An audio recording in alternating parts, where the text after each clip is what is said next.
Pyetja radhës: Asalamu alaikum hoxh, në namazet pa zë, a lejohet që surën të lexojmë vetëm me mend apo duhet të shqiptojmë me zë të ulët sa për të dëgjuar vet? Allahu shpërblet. Aleikum assalam wa rahmatullahi wa barakatuh. Tash që ma kujtove, kur nuk e kom kuptue disa njerëz, por një me i kom pa, veç rrinë namaz ku gjë të thujnë. Kur si kom kuptue, kush i ka thonë kështu? Kur hiq.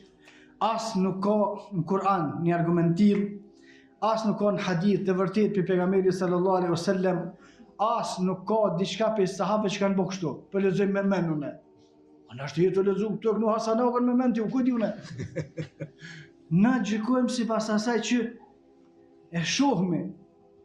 Pejgamberi sallallahu alaihi wasallam edhe namazet që kanë qenë të heshtura, sahabët e kanë një çka po lexon. Edhe në namazet që janë bazon, ka e dina na që në namaz duhet me thonë subhaneke, subhaneke është bazon. Për shkak se sahabët e kanë një pejgamberi sallallahu alaihi wasallam ka qenë bazon, po ka qenë me përshpëritje që njihet. Veç sufit e devijum ata lidhen që shto nere, kam gjenë në Egjipt njone që shkem të ne, që shto, alhamdulillah, tha ka shifrojt a 7 qafia, po shifrojt e ma shumë bre. Ku bre ke, po të s'ki kërkun, të që tu, ja, kesh me shpirte, vaj mos më të pas këthuja e shpirte konë shumë më mirë. Se shpirti prishëm, me hije namaz, me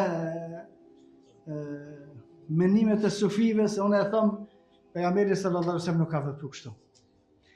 As të surët, as të elhame, as kërkun, nuk duhet me ba në namaz ato që është e heshtër. A ka folë diçka Shekul Islami për çështjet e dhikrit? Po. Çështjet e dhikrit pastaj i ka përmendur Shekul Islami Ibn Taymija dhe të tjerë që ka thonë ka dhikr i cili bëhet vetëm me zemër, po kjo nuk është namaz. Ka dhikr që bëhet me zemër dhe me gjuhë, e ka përmendur Shekul Islami, edhe ka dhikr që bëhet vetëm me gjuhë. Ka një njeri e përmend Allah subhanallah subhanallah subhanallah, po mend i ka këtë tjetër ka. Kjo të bëhet dhikr, ama nuk është komplet. Ai tjetri s'fol hiç, po me rëndësinë e vet thotë alhamdulillah subhanallah tjera është dhikr me zemër.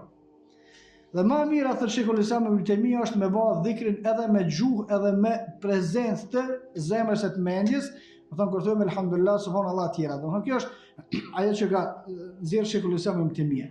Por të çështjet e namazit pastaj janë çështje tjera se janë të përcaktuara dhe nuk lejohet ndryshe vetëm se çish ka bërë pejgamberi sallallahu alaihi wasallam. Në hadithin e saktë pejgamberi sallallahu alaihi wasallam ka thonë sallu kema ra'aytumuni usalli, falu shumë faluna.